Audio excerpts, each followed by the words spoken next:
Sur la mer Adriatique, au large de la région des Pouilles, une équipée scientifique se prépare. Écoutez-moi bien, quand vous serez sous l'eau, avec votre équipement de plongée, si vous avez la moindre difficulté, surtout ne jouez pas aux super-héros, du genre je vais y arriver.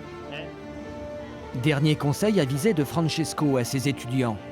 Dans quelques heures, le groupe emmené par ce professeur de biologie sous-marine va contrôler l'un des plus beaux trésors maritimes du sud de l'Italie.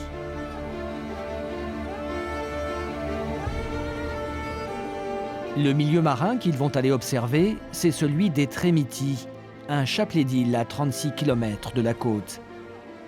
On les appelle ici les perles de l'Adriatique.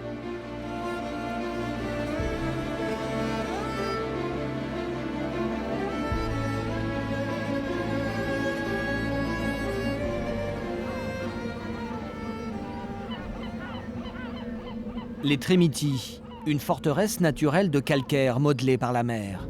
Un petit bout de paradis pour Francesco. Je suis complètement amoureux de ces îles. J'y vais depuis que je suis tout petit et j'ai très envie de transmettre cette passion à mes étudiants. Nous arrivons à San Dominio, la plus vaste des 3 îles.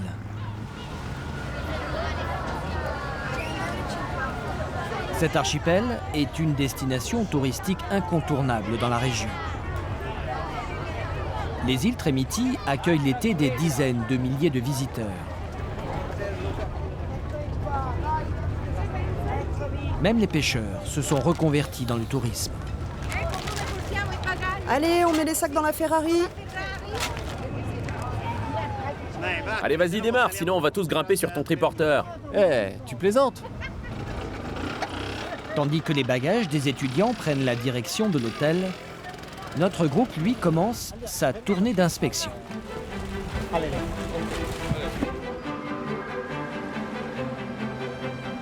En haute saison, les eaux de l'archipel sont fréquentées par des milliers de plongeurs.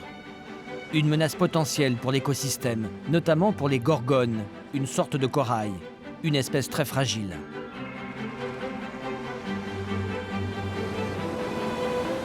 Comment se portent la faune et la flore sous-marine depuis la dernière inspection, voilà 1 an?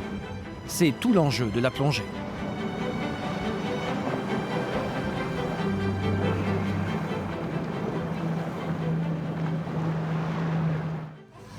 Uno, due, tre, via!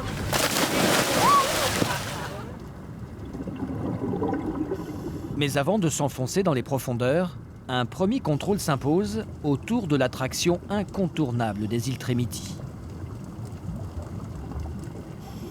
La statue du Padre Pio, immergée à 20 mètres de fond. Padre Pio, c'est un des moines italiens les plus célèbres. On vient le vénérer de tout le pays. À côté de la statue se trouve une des richesses de l'île, moins spectaculaire certes, mais indispensable à la vie sous l'eau. Une forêt sous-marine. C'est de l'herbier de Posidonie. La posidonie, c'est une plante endémique de la Méditerranée. Elle abrite les larves de poissons, elle redonne de l'oxygène à l'eau, elle protège les sols de l'érosion. Son rôle est fondamental. La Posidonie a quasiment disparu de la Méditerranée. Voilà pourquoi Francesco et ses étudiants s'attachent à mesurer chaque année la densité de l'herbier des Trémiti. Ils prélèvent aussi des échantillons pour les analyser. Leurs études montrent qu'ici aussi l'herbier est menacé, en raison surtout de la pollution générée par les visiteurs. Francesco espère que ces travaux permettront de réglementer à l'avenir la fréquentation touristique et de préserver la précieuse Posidonie.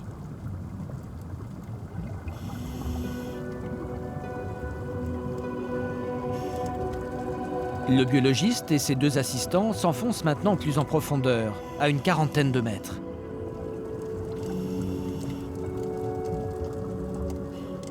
Ils sont à la recherche des fameuses gorgones.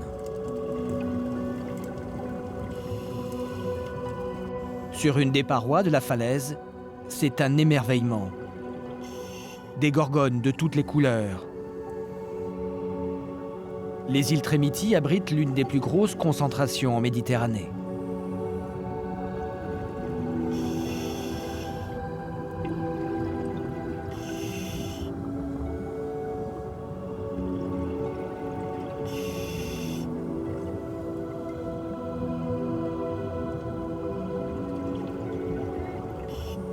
On trouve même du faux corail noir à l'aspect blanchâtre, rarissime.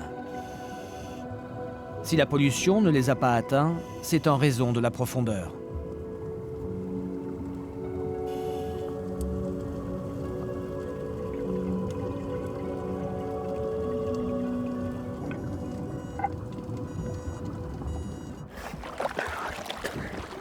Magnifico! Magnifique! Bene, sono contento di lavorare quando... C'est fabuleux de travailler sur de telles splendeurs. Je me sens rassuré.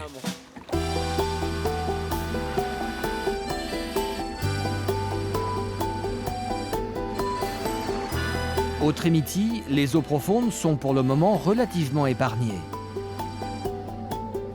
Mais qu'on remonte sur Terre, et l'impact de l'homme sur l'environnement est bien plus flagrant.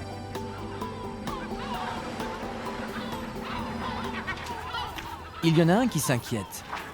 C'est Matteo.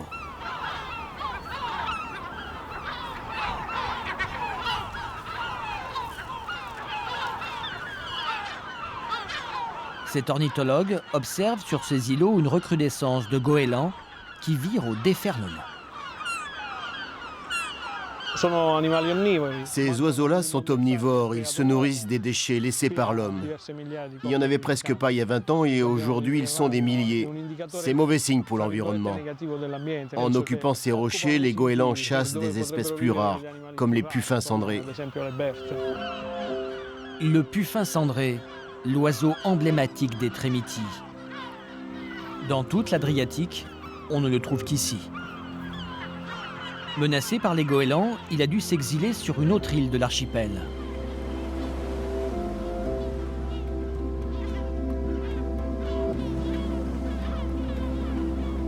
Pour compter les puffins cendrés, il faut prendre la mer en direction du couchant.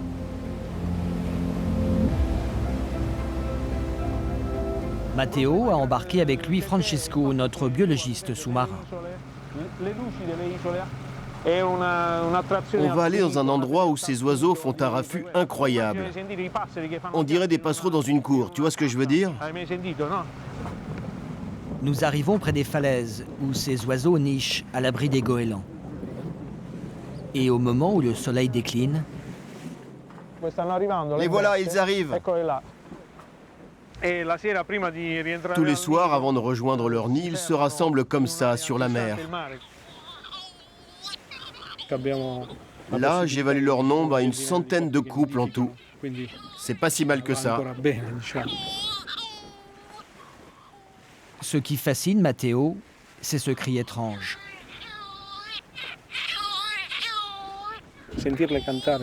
Les entendre chanter comme ça, c'est mon plus grand bonheur.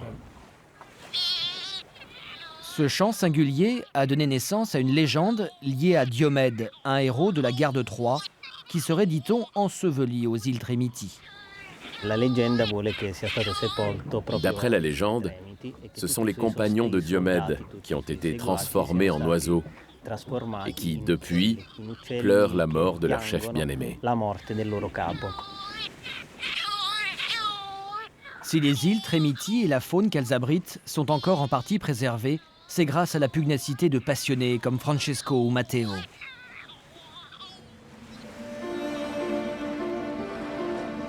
Ailleurs, le long de la côte des Pouilles, les richesses maritimes sont en souffrance. La mer se vide de ses poissons avec la surpêche et la pollution. Depuis 20 ans, plus de la moitié des petits pêcheurs ont définitivement posé leurs filets. Dans ces paysages de cartes postales, les touristes les ont peu à peu remplacés. Mais la résistance s'organise. Au sud des Pouilles, à Torre Guaceto, une expérience de pêche durable unique en Méditerranée se développe depuis quelques années. Torre Guaceto, c'est une réserve naturelle à la réglementation drastique.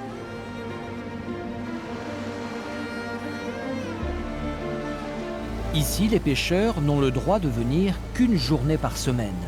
Et seul un filet à maille large est autorisé. Je sais que les rares fois où je viens ici, je fais une bonne pêche à chaque fois. Et ça me va bien. Felice est un rescapé. Ce fils et petit-fils de pêcheur a bien failli mettre la clé sous la porte. Le système de pêche durable a été pour lui une bouée de sauvetage. Mais avant d'en arriver là, la pêche avait été interdite ici pendant 10 longues années. Au début, entre les pêcheurs et la réserve, c'était la guerre. Et puis on a commencé à voir des poissons d'une sacrée taille.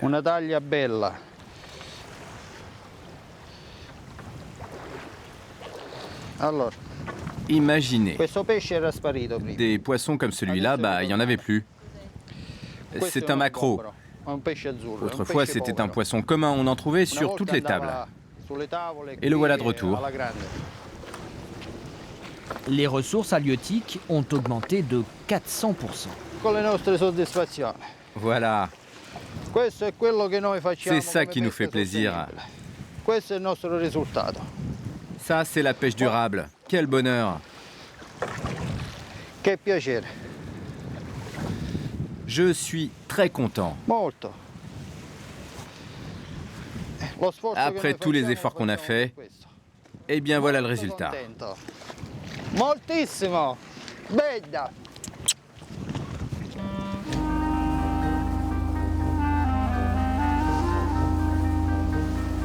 La réserve de Torre Guaceto est un îlot de nature vierge. 7 pêcheurs sont autorisés à y travailler. Pour décharger leurs poissons, il faut accoster directement sur la grève. Alors, ça a donné quoi la pêche? Pas mal. Moi aussi, j'ai eu 6 ou 7 rascasses et une langouste. À chaque sortie, la pêche est contrôlée par les agents de la réserve. 7,7 kg. Scientifiques et pêcheurs ont compris qu'ils avaient un intérêt commun à ce système, car il laisse aux poissons le temps de grandir. Un type de pêche montré en exemple par l'Union européenne dans toute la Méditerranée. Les pêcheurs de Porquerolles sont même venus observer cette expérience. Plus que le nombre de poissons, c'est leur taille qui nous importe. Il faut qu'ils soient assez grands pour avoir pu se reproduire plusieurs fois. Une de nos études a montré que l'on retrouve des alevins issus des poissons de la réserve jusque de l'autre côté des Pouilles. Combien ça pèse à ton avis? 1,3 kg, c'est ça? Eh non, 1,490 kg. En moyenne, cette pêche hebdomadaire rapporte à Felice 1 500 € par mois. Les autres jours de la semaine, il peut pêcher autant qu'il veut, mais en dehors de la réserve. Cependant, il récupère 2 fois moins de poissons.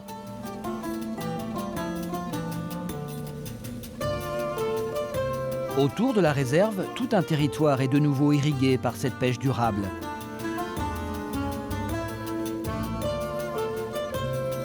Les clients de Felice se trouvent à proximité. Oubliez les intermédiaires. Les pêcheurs apportent en personne le fruit de leur travail.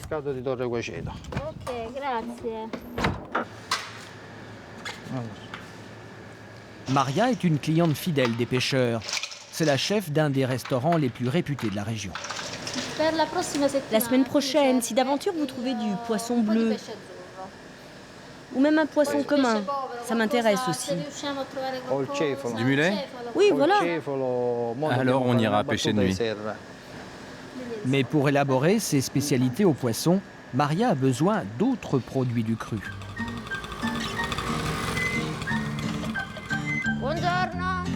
Avec son mari Giuseppe, elle vient chaque jour s'approvisionner au marché de gros.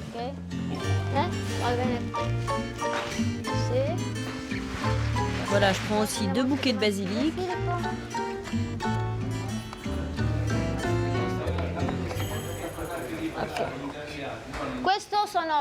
Ça, par exemple, ce sont des concombres baratieri. On n'en trouve qu'ici, autour de notre village, Carovigno. Et pourquoi on n'en trouve qu'ici? Parce que c'est un terroir particulier ici. Ça donne un concombre qui a un goût sucré.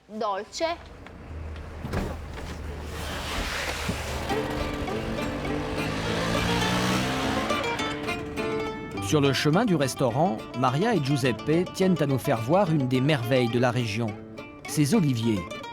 Les plus vieux ont 5 siècles.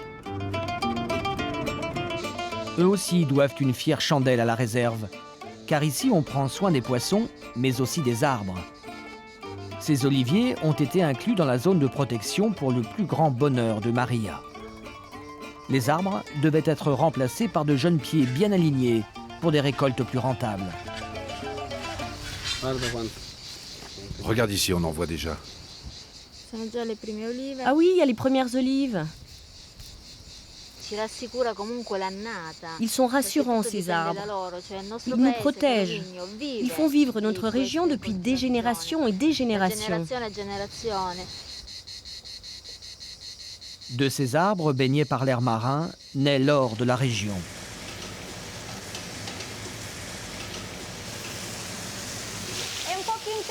C'est une huile particulièrement intense, avec un goût légèrement piquant. Grâce aux poissons de la réserve, Maria renoue ainsi avec tout un pan de la gastronomie locale qui était en voie de disparition. Oh, et voilà un calamar. Pas question de le jeter. On va le mettre dans la sauce.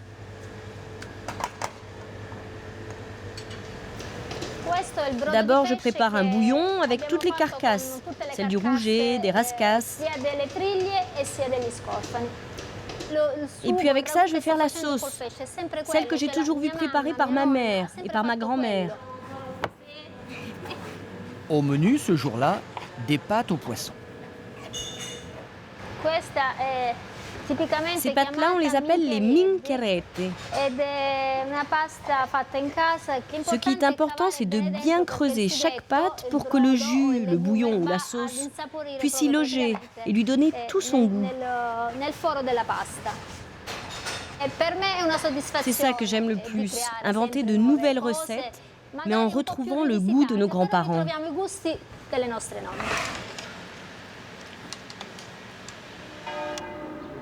Pendant ce temps, à l'heure de l'Angélus, il y a ceux qui profitent de la fraîcheur du jour déclinant et celles qui s'attellent aussi à la préparation de leur repas.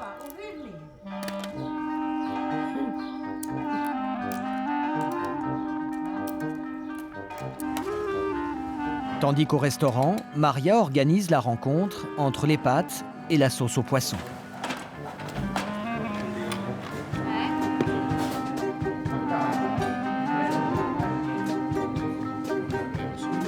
Ce soir, ce sont les pêcheurs et les responsables de la réserve qui se sont réunis autour de ces plats.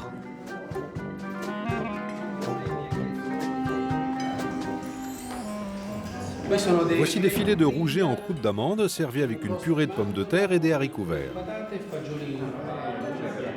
Certes, le poisson a retrouvé son goût, mais Felice, lui, fait la fine bouche. Chez nous, à table, ma mère nous apportait le poisson en entier. Et puis chacun se servait. Maintenant, tout arrive en filet. C'est très bon. Mais moi, j'aime bien sentir les arêtes sous mes dents. On applaudit la chef.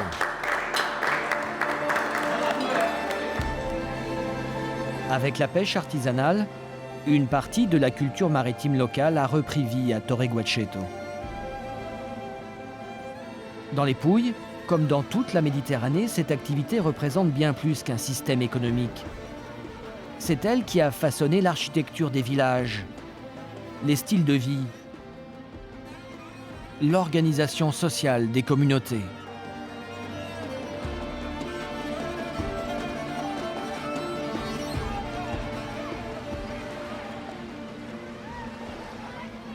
En descendant plus au sud, dans le talon de l'Italie, nous découvrons un petit port, Tricase Porto. qui, faute de pêcheurs et de poissons, avait perdu son âme. En renouant avec les traditions locales, un groupe d'amis s'attache à la lui restituer.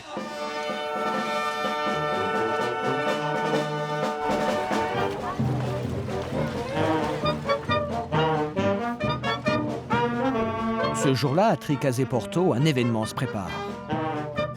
Le Chirochetto, une barque des années 50, retrouve aujourd'hui une seconde vie après des années d'abandon.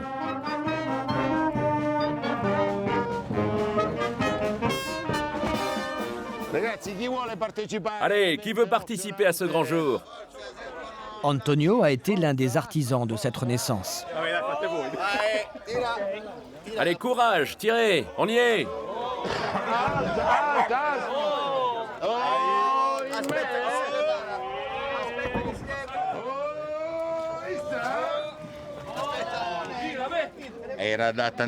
Ça fait bien longtemps qu'on n'a pas assisté à une telle scène ici, dans le port de Tricase, ni dans toute la Méditerranée d'ailleurs.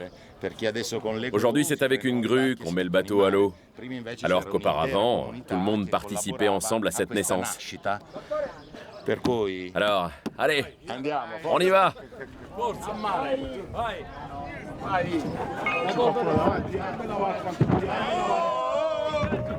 De tels bateaux ici finissaient plus souvent au cimetière qu'à la mer, faute de pêcheurs.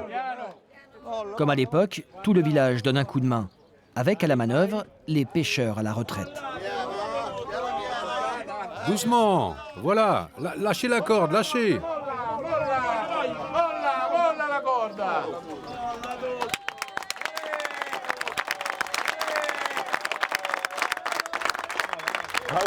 Bravo! L'hanno fatta nuova! Mi piace, vero?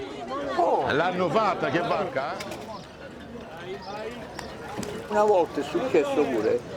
Une fois, on était 6 ou 7 à tirer un bateau pour le mettre à l'eau. Arc-bouté, en dessous, comme ça. Et voilà que le bateau nous a échappé. Il est parti tout seul à l'eau.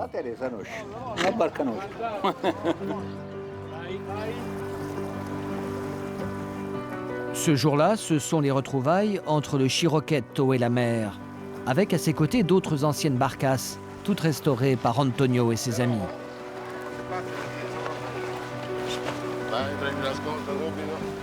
Bord de l'écoute, vite. Voilà les gars, maintenant on navigue.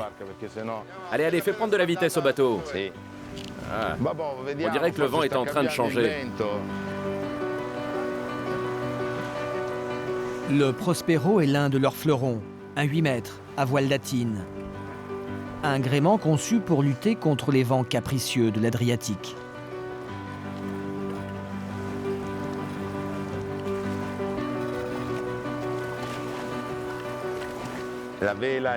Cette voile, en forme de triangle, est une voile latine qui a été conçue il y a 2000 ans pour pouvoir remonter au vent. Dans une mer fermée comme la Méditerranée, son invention a été une vraie révolution.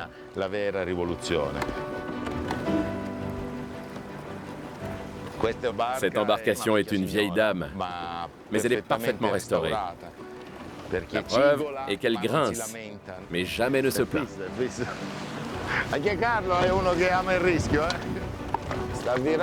On vire de bord! En préservant le patrimoine maritime de leur Pouille natale, Antonio et ses compagnons, comme Felice le pêcheur ou Francesco le biologiste, réinventent un rapport à la mer, à la fois respectueux de l'environnement et fidèle à leur culture.